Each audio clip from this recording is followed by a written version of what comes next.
Yes. You know, a lot of people actually think like your day is probably not great. Because I saw those people rushing you out there of the council chambers and...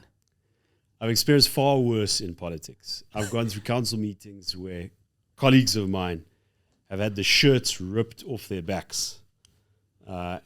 Rings of people having to form around you to stop fights from happening.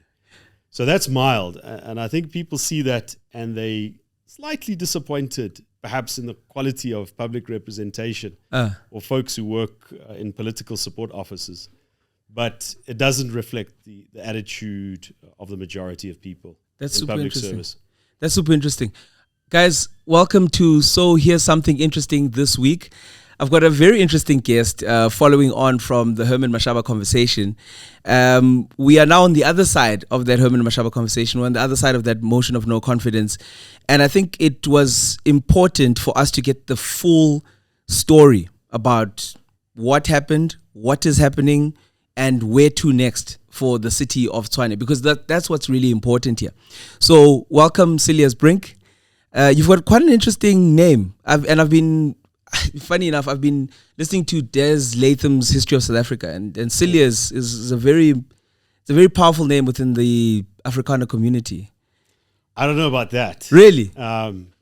If you've been in Sunnyside, there's a Cilliers Street here. I saw it, but it's spelled differently though. It's spelled different, but the pronunciation is the same. Oh, okay. You don't say the S at the end. It's Cilliers. Now, okay, so... I think it means cellar, just essentially. Really? Yeah, in French, it's a cellar. Yeah. Like a wine cellar. A wine cellar. The French are buying up a lot of the Western Cape vineyards. Yeah. So, paint the picture for us. I want us to firstly, before we get to the really sort of like exciting stuff, the reason why I'm sure a lot of people have clicked, you become mayor, right, in the worst period of the city, right, roughly. There's huge debt, public service delivery. I want us to take you through, I want you to take us through, in your eyes, in your vision, what the situation was like for your 18-month, was it 18 months? 18-month tenure. Give us just an overview and understanding of what it's like to run a city like a city of Tshwane. The story doesn't start when I was elected 18 months ago. The story of Tshwane is very much the story of other metros in Gauteng, where you had a dominant party for the first 16 years of the new system of local government from 2000 to 2016. And that dominant party reshaped the municipal administration in its own image. CADRE deployment, it's not a rumor. If you've seen the testimony, the Zondo Commission, if you've seen some of the independent reports, the ANC had an active program of deploying political agents, not as political support staffers, speech writers, chiefs of staff, and so on, but in technical positions, head of engineering services, and so forth. The other element of that is that these cadres then facilitated business transactions that benefit a certain group of people. Once again, it's not rumors, it's been well documented as that was the modus operandi politically. And it played out in the cities. Because in 2016, you suddenly have the ANC losing power in these metros, Tshwane, Nelson Mandela Bay, Johannesburg. But the mayors and the coalitions that replaced them don't have the power that the ANC had, those absolute majorities, to make the fundamental changes required. And at local government level, it's really important to understand why having the numbers in council is so very important. You don't have a majority in council. Doesn't matter. You can be the most impressive, articulate, insightful mayor. But if you don't have the numbers in council, you can't pass a budget. You can't appoint a city manager or a senior manager. You can't dismiss a city manager or senior manager. Can't raise a long-term loan. Can't approve a long-term contract. So in the journey of our politics, 2016 was a moment of change, of expectation, but at the same time, political gridlock. And what you had in the city of Tshwane, and my history actually goes back before becoming mayor. I served in Salim Simanga's mayoral committee. I went through those difficult years of minority coalitions in Tshwane. And what you had is the ANC and the EFF in council. They didn't want to form a government, but they used their numbers, which were greater than the coalition back then, to disrupt council meetings. They blocked disciplinary action against a city manager in the Glad Africa matter, if folks still recall that, which had a devastating effect on the political leadership. And then towards the end of that first term of office, 2020, you had ANC and EFF councillors collapsing council meetings, and then the Gauteng provincial government taking over the city of Tshwane, dissolving the city council, no political oversight over revenue collection, appointments, and critical issues.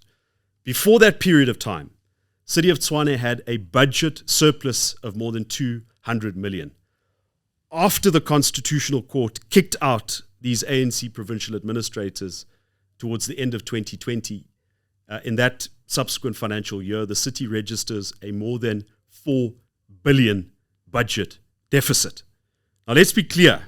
I mean, that is a major disruption in the functioning of government. So the one good thing about 2021 is it finally delivered a majority coalition. Action SA did relatively well. They signed an agreement, and so the city was able to make some progress, make some key decisions. One example was the appointment of a very competent, non-political city manager who's still in his position. However, there were initial problems in the coalition, and there was a very bad audit outcome, an adverse audit. That led to the resignation of my DA predecessor, Randall Williams. We'll get to Randall. and it's at that point that I had to make a choice. I was in Parliament then. Do I step in? Do I go back to Tshwane city politics?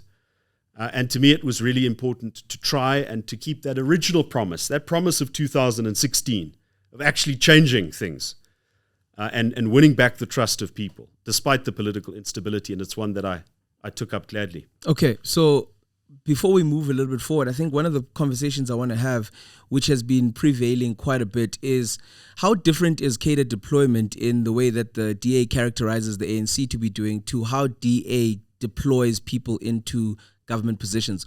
What is the fundamental difference that you guys as a party are fighting the ANC for versus what you guys use, or whatever process you use to deploy people into government? That is a very important question, because there's a distinction between the permanent public service, in other words, folks who don't go into politics. Yeah. For instance, chief engineer of a city, CFO of a city, folks who will work for government no matter who the mayor is or who the party is that's in power. That should be the DGs of departments, HODs. the HODs, etc. It is that fundamental constitutional idea of a separation between party and state. Then you get the folks who work in political support offices. Now, how do you identify them? Chief of staff, speech writer, Advisor, researcher. chief advisor. You identify them by asking the question, if you remove this person as the mayor, the premier, the president, do these people keep their jobs or do they go? And if they go, then they're political support staff. And it is perfectly acceptable for a political principal to appoint in his immediate office political support staff who are politically affiliated, because the moment they're voted out, those people go with them. What Kadada Deployment did is it erased all of the distinctions between political offices and permanent civil service, so that now you've got somebody who started as a branch chair or a speech writer or something as the head of electricity, and the mayor can come and go. The ANC can lose elections, but the CADRE stays. That is the fundamental constitutional problem. So you're saying to me that within the however many years you guys have been operating within the city and in other cities, you're saying that the DA has never actually appointed somebody in a similar way. I want to understand the clear distinction, because I understand the makeup of political, non-political offices and sort of like those bearers of those offices. I want to understand if you're saying to me that the DA does not in any way engage in, I want to put it so in a I nice understand. way. I understand your question perfectly well. If the DA has done it, it would be a breaking of the rule instead of the rule itself. And let me explain. 1997, the ANC goes to its Mafeking conference. It adopts a policy called Kadada Deployment, where it says, our aim is to get control of all levers of power in society. It's there in ANC literature. Enumerated in that list is the public service, the army, and even the courts. Now think about this. Putting political agents even in judicial positions. That is what the ANC says about its own CADRE policy. The DA never had a CADRE policy. There was never an idea that we'll appoint a chief engineer or a head of roads or a head of electricity in a particular municipality because that person comes from our party and so we can trust him or her to do the job. If that has happened anywhere in the country, it is a breaking of the DA rule. It is not the DA rule. The ANC rule is you appoint political operatives in civil service positions. So what you're saying to me is that fundamentally what the DA has a problem with is that it's a rule within the ANC and you don't have that rule and you don't subscribe to it. And if it did happen within the gambit or within the space of the DA, that would be going against the ethos of your party. It's not the ethos of our party. It's going against the constitutional principle. Okay. It is in the Constitution to say that the civil service, the permanent civil service, should be politically impartial. And there's a very good reason for it. Because if there's no distinction between party and state, if your cadres or your fellow Democrats can serve in these positions, and there's a democratic election, and they stay behind, will they serve a new government that's not of your party? And the answer is probably not. So it's not just a DA rule that we try to live up to. It is a constitution. It's a fundamental constitutional principle. And I think Judge Zondo said this. So you had the Zondo Commission, you had the president who sat there trying to justify CADRE deployment. And the eventual finding was, no, this is an unconstitutional practice. So if there is a breach by a DA politician of this rule, they should be held to account.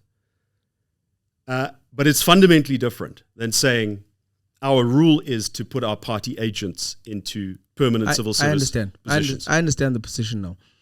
Let's talk about you coming in after Randall Williams.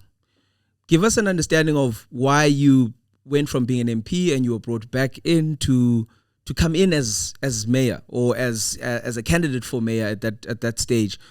What were some of the conversations there with yourself, with your family, with the party to say, look, I'll take over this thing, knowing what you were in for, right?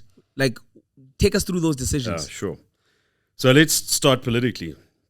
I think there were two problems in Tshwane initially. The first was that there were fundamental differences in this coalition.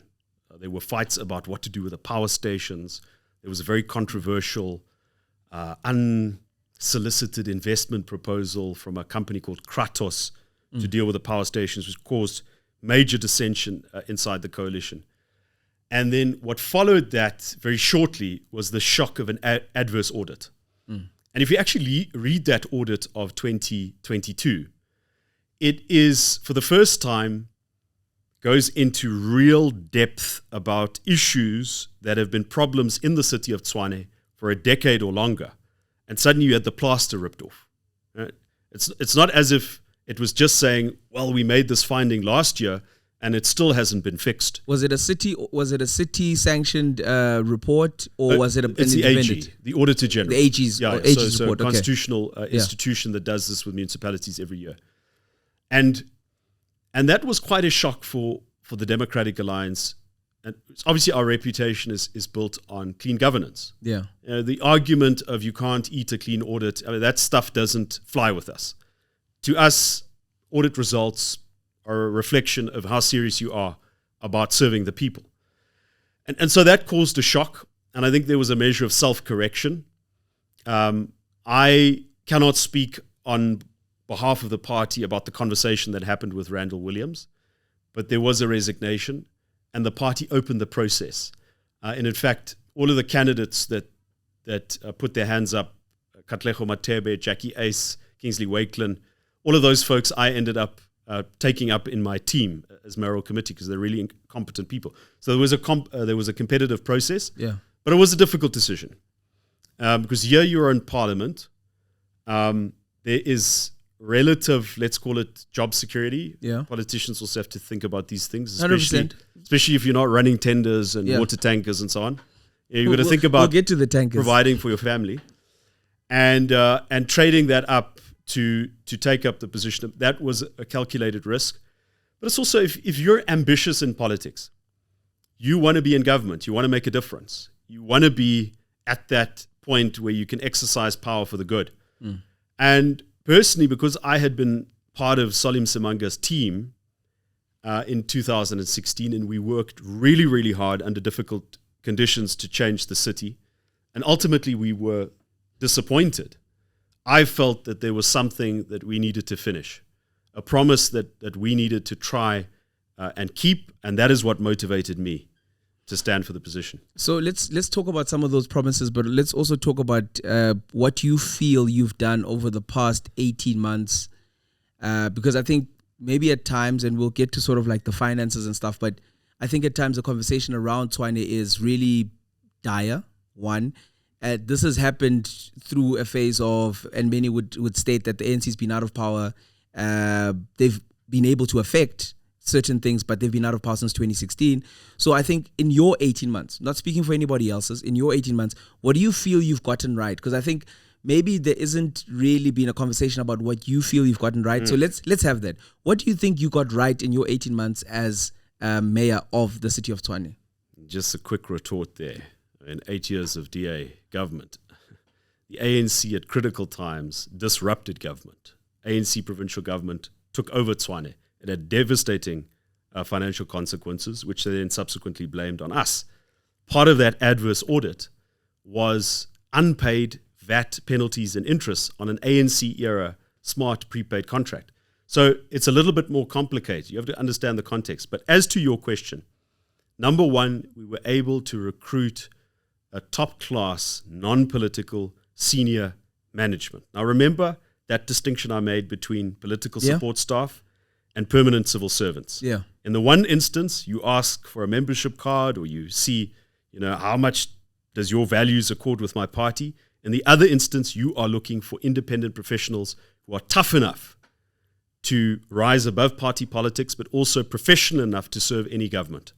That we were able to do, which we were not able to do in 2016. We also significantly improved the financial sustainability of the city. Now, that's not according to our own account. Ratings Africa said that of all of the metros, Tshwane made the best improvement on the scale of financial sustainability.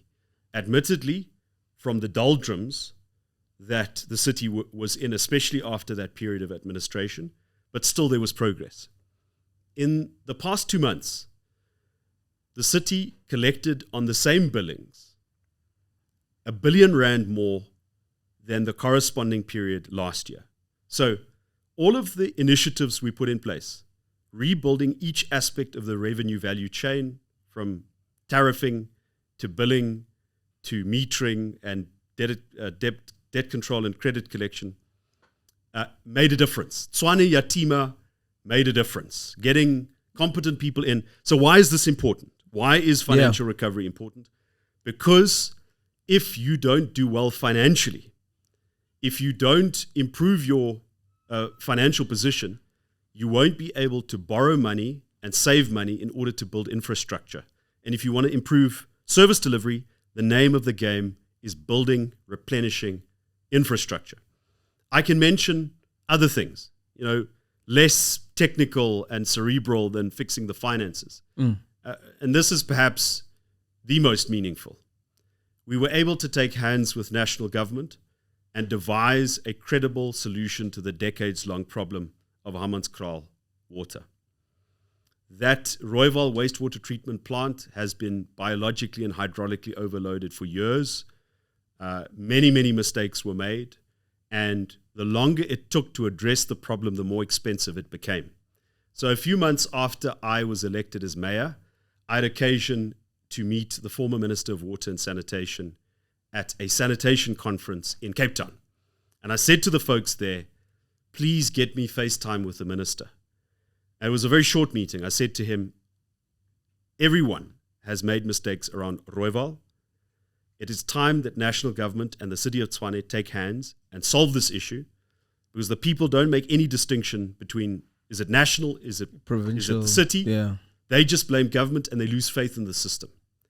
And I said to him, can we work together? He said to me, in the next 2 weeks, we're going to form a joint task team. Ironically enough, a few days after that, or a week or so, you had the outbreak of cholera in Hammanskraal.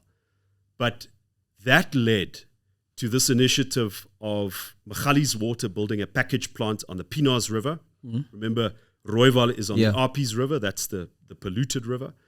So Magalies has built a package plant on the Pienaars River, and in the next few months, in 4 phases, the people of Hammanskraal will get clean water in their taps, and by June next year, well, if the new government maintains what we've put in place, we will eliminate dependence on water tankers.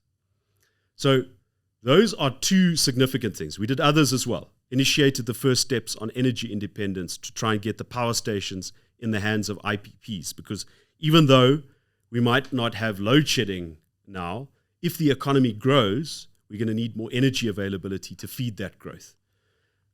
Getting the airport in the hands of a private operator who has the capital to invest and to make the best of that area and the node that supports it. The building of the JJ substation in Shoshanguve, which will, if it's strung to a power source, eventually eliminate those constant power outages that the residents of Shoshanguve have to endure because of illegal connections and so forth. So these were the things, I think, in a relatively short period of 18 months, which we did get right. And if we had been given more time, those successes would have compounded. So if you were to give yourself a mark... Oh, that's a terrible question. No, that's no, a terrible question. You know why it's important? It just depends on vanity. No. You know what? You know why it's important?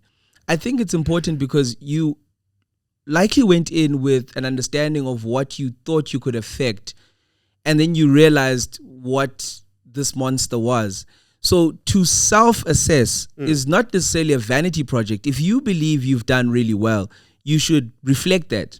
If you believe that, we maybe were average and we could have done more, but that's also fine. And if you feel like you haven't done enough, that's also cool. Yeah. Let me do this. Let me reflect on what our priorities were at the outset, and that was financial recovery, energy independence, and a gradual improvement of service delivery. I would score the best on our efforts to improve the finances of the city.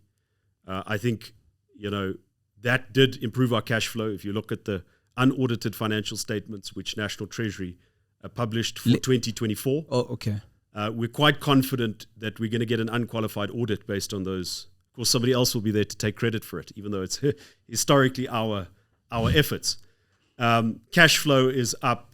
We finally resolved the disagreement we had with the AG about property, plant, and equipment, one of the issues that led to the adverse audit.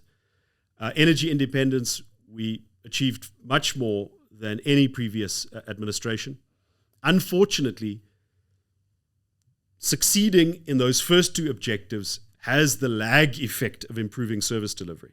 So on improving basic services, yes, I readily admit that is where, of the 3 key objectives, we didn't have enough time to achieve significant results, but the fundamentals were in place. So I think anybody who is watching this, listening to this, I want you to maybe write in the comments and maybe score Cilliers on his tenure as mayor. Except if you're a political troll and you've just been given an instruction. We don't want trolls. We want actual people. Give the DA a mark out of 100 relative to some of the things that they went in knowing they wanted to fix, and let us know in the comments. Can I push back to that a bit? Push back? I mean, when I was elected mayor, I made it absolutely clear that my mandate comes from a coalition, not the DA. So inside this coalition, there was significant power sharing between different parties.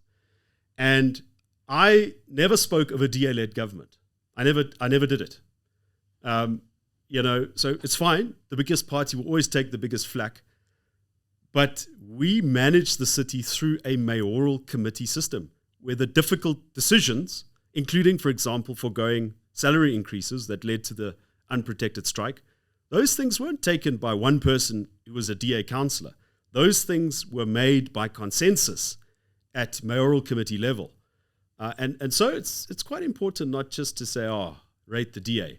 Rate the multi-party coalition in Tshwane. Okay. Rate the multi-party coalition in Tshwane, led by the DA.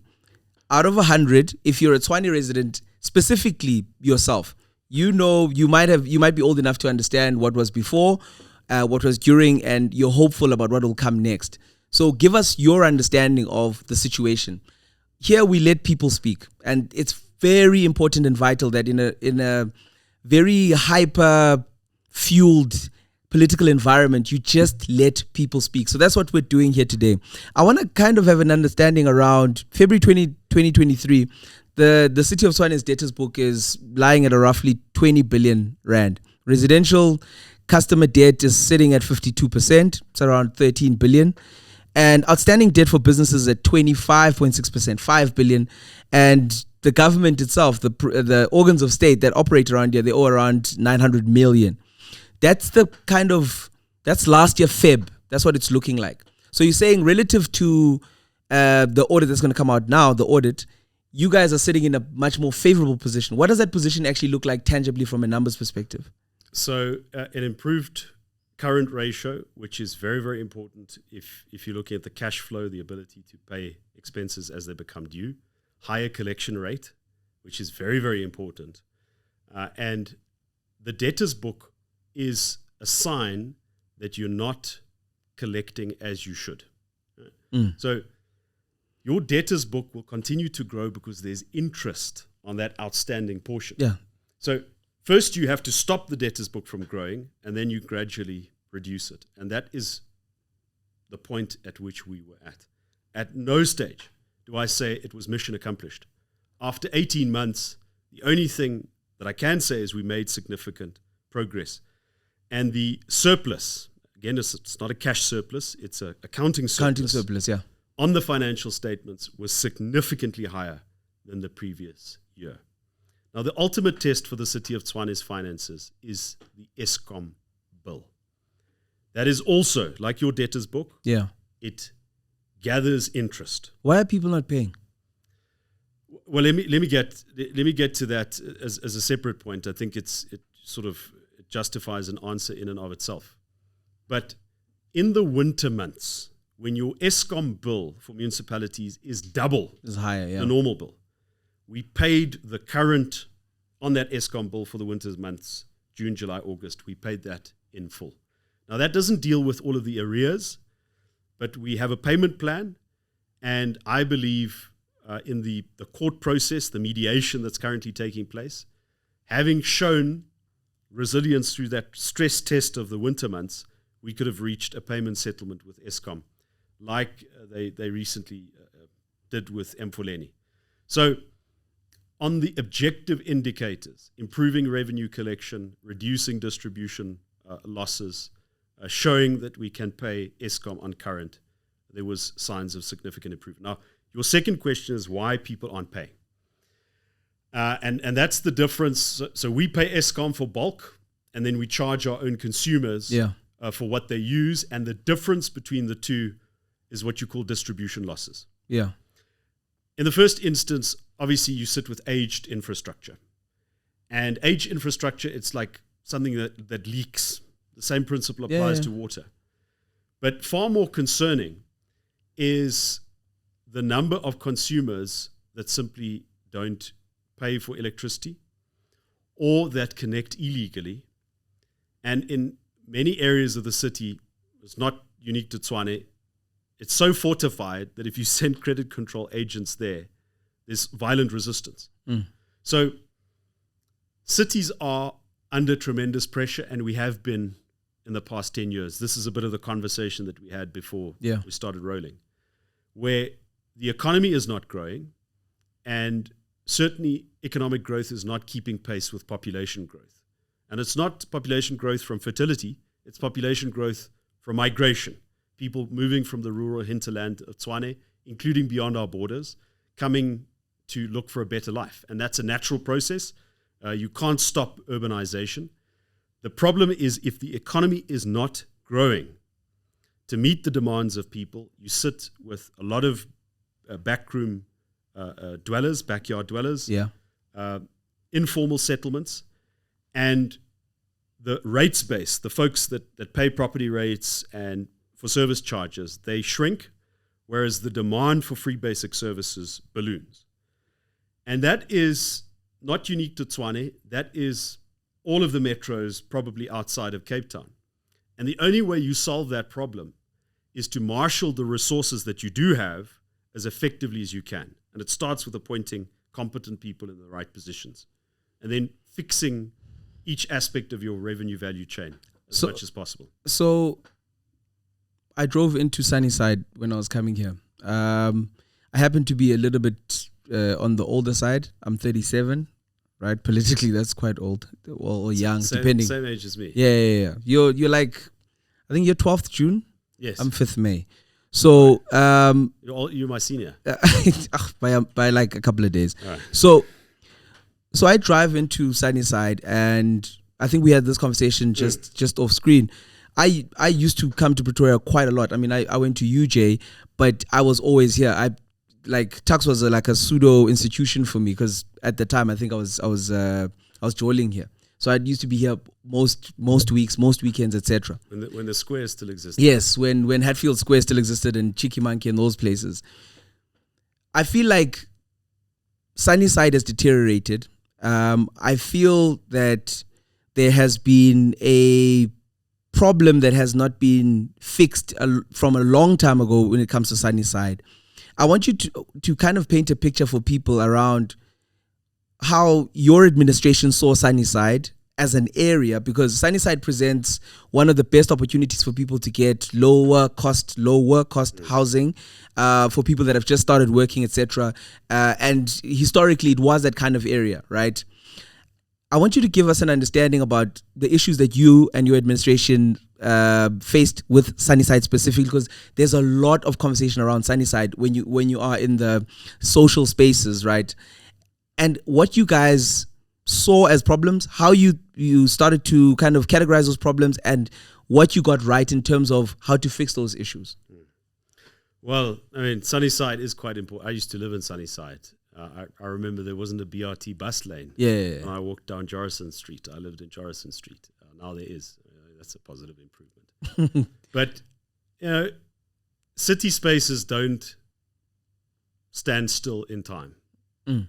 There's been major demographic changes in places such as Sunnyside, as you can expect in a country such as South Africa. You quite rightly say it presents a great opportunity to live close to town, close to places of work, and good schools, by the way, for relatively cheap. The problem is that incentive also means that in certain places in Sunnyside, you have 20 people living in private accommodation. There's no jurisdiction. There's nobody checking up how many people live here. That's a landlord. Who's meant to be checking up? That's a landlord competence, right?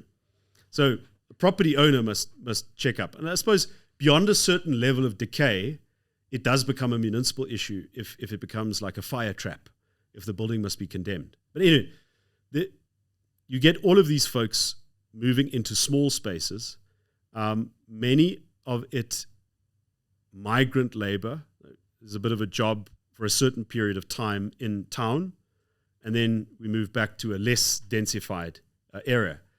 And that strains the infrastructure. There's one municipal bin that is collected. Allocated per door, I guess. Yeah. So, I mean, say you live in Jorrison Court. Yeah. It doesn't exist, but anyway.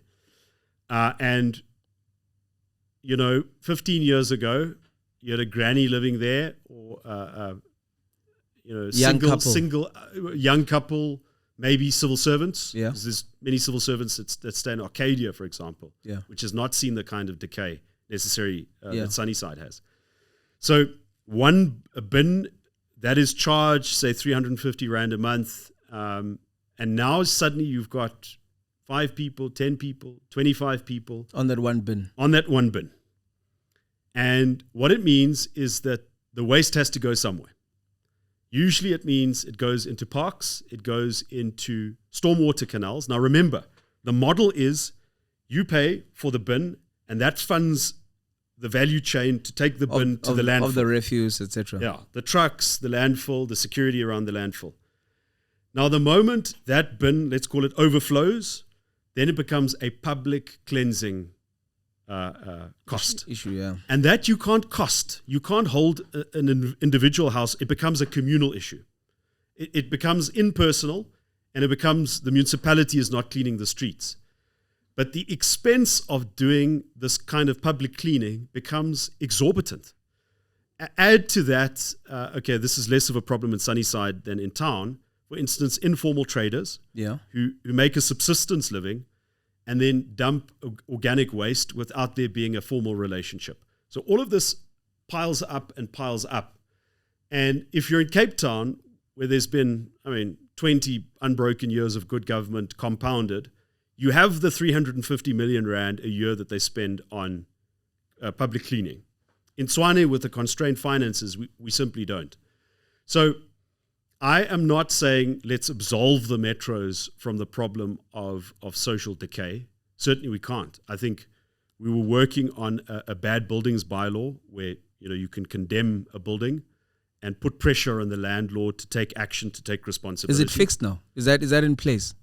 In terms of going... It was still in review when I was removed as executive mayor.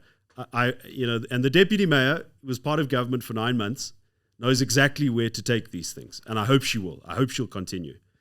So I want to emphasize this point. I'm not absolving metros from the responsibility of fighting urban decay. You're saying there's certainly a lot we can do. You're saying there's a lot that goes into it. But under the pressure of economic and demographic forces, it becomes difficult, especially if your other things are unstable. If your attempts at financial rescue and so forth continue to be sabotaged. But there's certainly a lot that cities can do, and we're in a process of doing that. How's your relationship with Herman Mashaba? Interesting thing about Herman Mashaba is that, as a mayor of a city, I don't really interact with the political leaders or the national political leaders of other parties. Ask me what my relationship was with Pieter Groenewald. Greet him with some respect and then move on.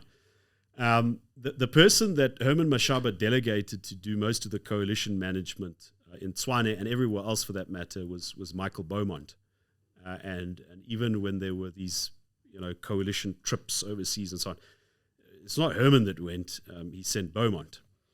And so I developed a bit of a relationship with him, and when the trouble started, and when it became clear to me that the pressure from Action SA to break with the coalition was not a local thing, it was a national directive, my first port of call was to reach out to Michael Beaumont.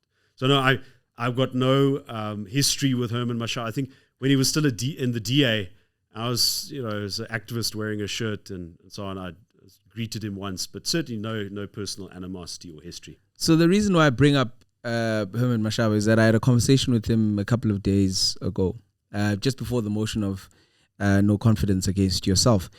And he alerted me of a report that they had done as Action SA, and I think they got independent people to do this report that looked into service delivery of white residents versus black residents or black areas. And the findings of this report is that in suburban communities, suburbs versus townships. Yeah. What came out from this is that in suburban communities, like your coalition got 64% responding. People saying, "Look, you guys are doing the Lord's work over the past 18 months." But in townships, the report said you guys scored 24%. Now, obviously, I haven't verified this report, but this is what's out there in the media and relative to the conversations that we had. I want you to kind of speak to that, because there is an understanding or a thematic that is going around in terms of social circles and conversations that the DA prioritizes white areas or rate-paying areas and doesn't do anything for the black areas or the currently seen as non-rate paying areas or low rate paying areas. And I want you to kind of speak to that, because that's something that the Action SA has labeled against the leadership of the DA in this multi-party coalition within the city. So it's very interesting. The first question you asked me is, what's your relationship with Mashaba? And there's something irregular about that, because, Herman Mashaba is at the level of John Steenhuisen. I'm at the level of Nasipi Moya and the Action SA leadership. And that's how, a functional coalition works. When you have to talk to the leader of your coalition partner instead of your counterpart at the decision-making table, it already shows that there's a bit of a mismatch. Now, I mentioned Nasipi Moya, who is now the executive mayor of Tshwane, was the deputy mayor of the multi-party coalition. And with the seat at the decision-making table, it would have been a very interesting conversation if she had bought those statistics to say, you know what, Cilliers, there's a fundamental issue I have, and that is that the impact of our efforts are clearly not equitable. What can we do from a policy perspective, from an operational spending perspective, to put that right? Now, the truth is that never happened. That never happened. So you've never seen this report? This report, you mean this is a party that does a poll. It doesn't explain to you how they did it, but they do the poll after they announce that they're leaving the coalition. Don't you think if they were sincere about this issue, that they'd start that conversation, they'd have that poll before?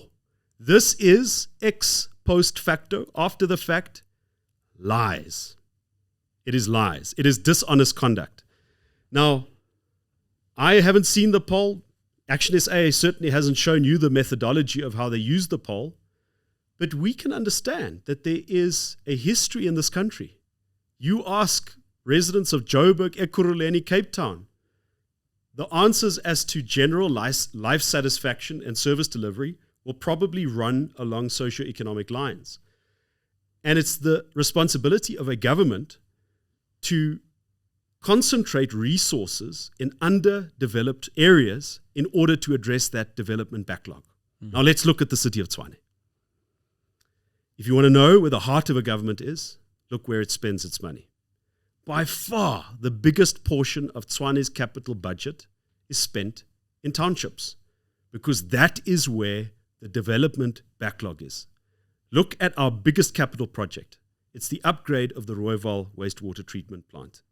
That is critical to the people of Hammanskraal. The same with electricity infrastructure, sewage reticulation in Mabopane, where the pipes are broken and so forth. So this government, through our policy statements, which Action SA was part of, I'm saying this government, the government just came to a don't worry. Got you. We deliberately formulated policy and discussed it, and our slogan was a capital city that works for all of its people. Not that we've arrived, but that's your aspiration. We were fully committed to social mobility. And quite frankly, if we weren't, then Action SA waited until they broke with the coalition before they raised the issue. But it's political sophistry. It is untrue. It's that kind of a explanation that you've given after you've done something bad in politics. And it's very, very unfortunate. So here's the critical factor to delivery in townships, except for the stuff that we've already spoken about, economic growth and so forth. We need to grow the city of Tshwane's capital budget so that we can do more of those projects. If you look at the capital budget of the city of Cape Town, for example, it's 11 billion. Ours is 2 billion. And that is just reflective of the work that needs to be done to restore the financial system. And there's another point that I wanted to, because I'm really passionate about this. Yeah, and it's I can hear complete bullshit that Action SA is peddling here. I mean, it's just complete bullshit and lies. And I've forgotten that point, but I'm sure it'll come back to me. So in your view, not your party's view, your view, why did the motion of no confidence happen, and why did they vote you out? Action SA had a coalition agreement with the Democratic Alliance and the other parties. And just remember, just because the executive mayor is removed on a motion of no confidence doesn't mean that's the only part of the administration being affected. The entire mayoral committee dissolves. If you vote for a motion of no confidence in a government in which you served, I mean, that's a pretty damning indictment. So I suspect the reason is this. Nothing to do with service delivery, nothing to do with a genuine concern about inequitable distribution of resources. It is the fact that Action SA in the 2024 general election got a beating second to none. Having done fairly well in 2021, they got 19 seats in Tshwane. They did atrociously in 2024. If you were to project the outcome of 2024 on local government, if 2024 had been a local government election, Action SA would have 6 seats instead of 19. Now, that is a party in a crisis. We can speculate. Herman Mashaba was largely absent for that campaign. Nobody really remembers any issue owned by Action SA. But he came to the conclusion that his bad performance was the result of the multi-party charter, and he woke up from this election slumber, and the only thing the poor man remembered was how much he hates the DA. And putting an Action SA mayor in the seat in Tshwane, even if you have to do dealings with the ANC and the EFF, I think is a calculation of Mr. Mashaba trying to give back relevance to Action SA. I don't think it's going to work because it's already having a destabilizing effect on politics. Voters will punish them. But that's the essence of it. They can come up with all of these other ex post facto stories. But you want to test it? Look at the disputes. Were there any unresolved disputes in terms of our coalition agreement? The answer is no. We resolved the disputes. Was there a personality clash between me and the deputy mayor where we couldn't tolerate each other like Bobane and Trollop in Nelson Mandela Bay? No. We actually had a warm relationship. We got things done. We complimented each other. This was purely political calculations from a politician who saw that he was running out of steam. Now, in your address after ultimately losing to Dr. Moya, you described her as a proxy mayor. Are you not confident that she'll be able to undertake the work of being mayor?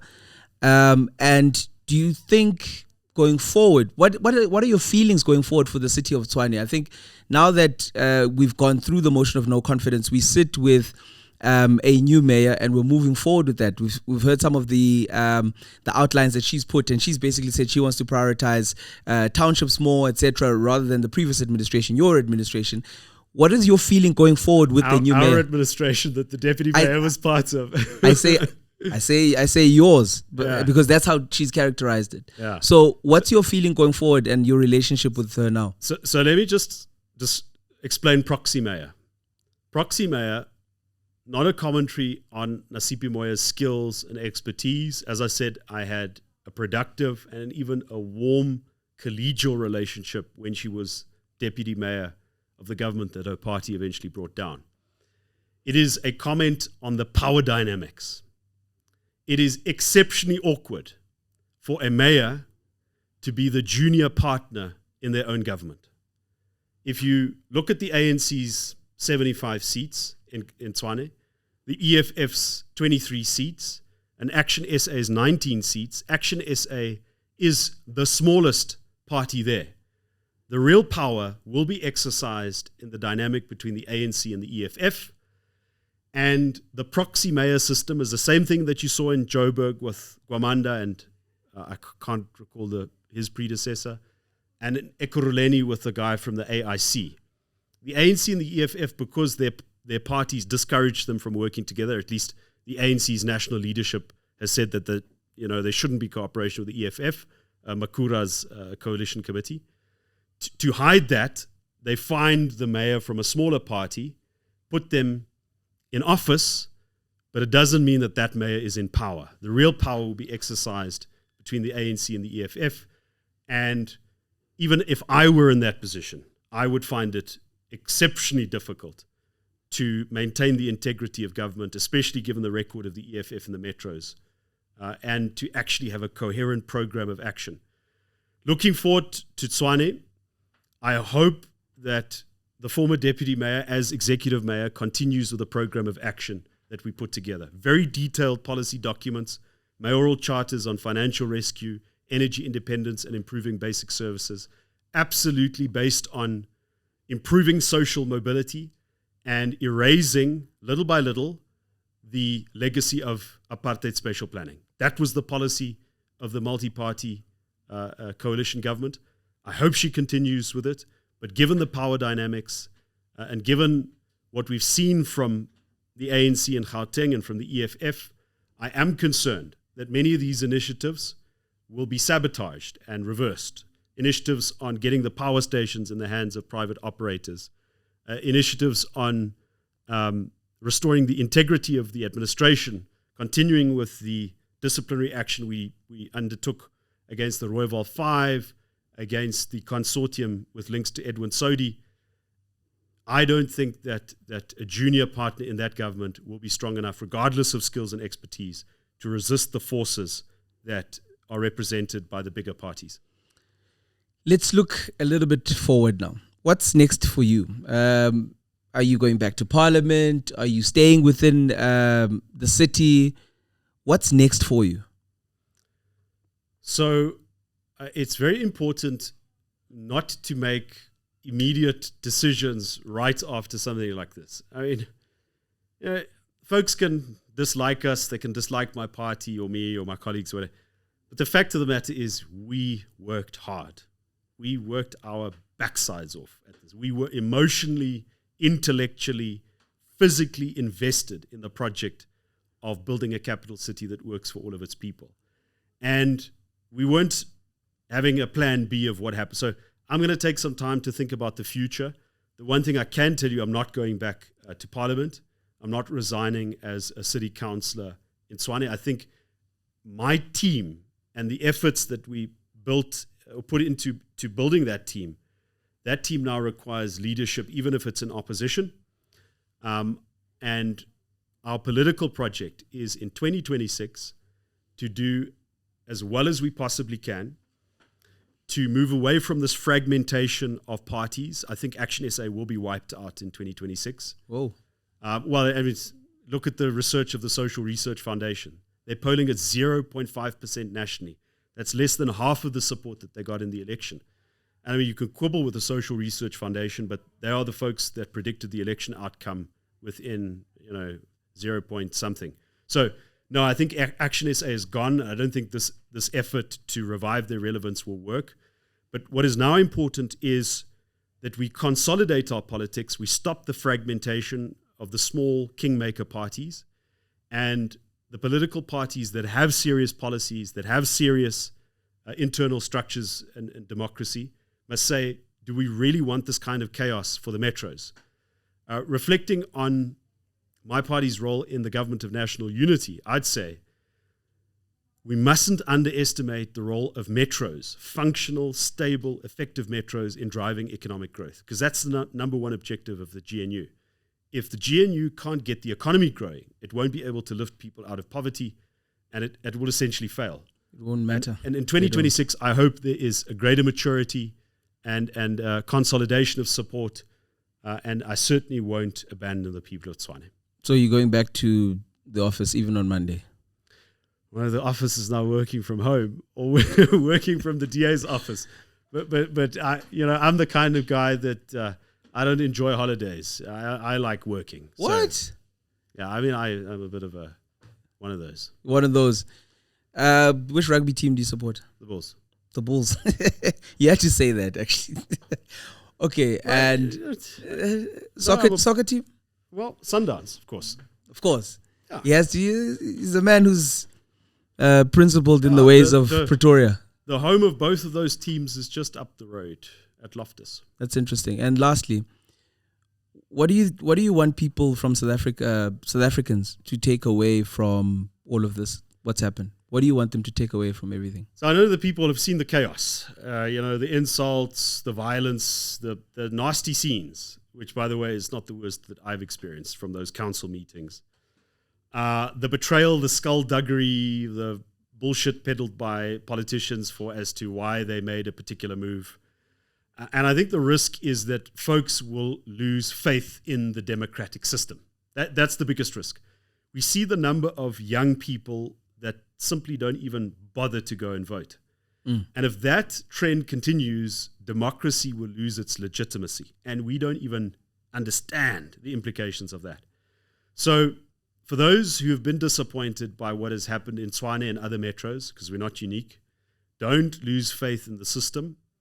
Watch podcasts like this, inform yourselves, don't default to being a low information voter. Actually understand what people are saying in their arguments and use the opportunity in 2026 to address some of this fragmentation and instability that has plagued the metros for, almost a decade now. Cilliers, thank you for your time. I know you were squeezed for it, and we appreciate that you gave us so much more than what we asked for. I think from the perspective of just asking questions and letting you speak, I feel like I understand a little bit more. Obviously, everything is layered, specifically in politics, and there's a lot to consider, a lot of variables to consider in politics. But I think more than anything else, majority will have to rule, and we'll hear from people in the comments and understand what is it that they took away from this. But I think from your energy, I think you're a genuine guy. I think it's important, I think, within the South African context to have these conversations out in the open because of exactly what is transpiring within the national, provincial, and now the metro and local government space. So, yeah, thank you for your time. Thank you for unpacking a lot of things that maybe people didn't have that understanding for. But that's why we have platforms like this, so that you can just talk and so that people can understand your point of view and those that your team and those people that you represented. So, yeah, man, cheers. Thanks, everybody. Thanks so much. Cheers.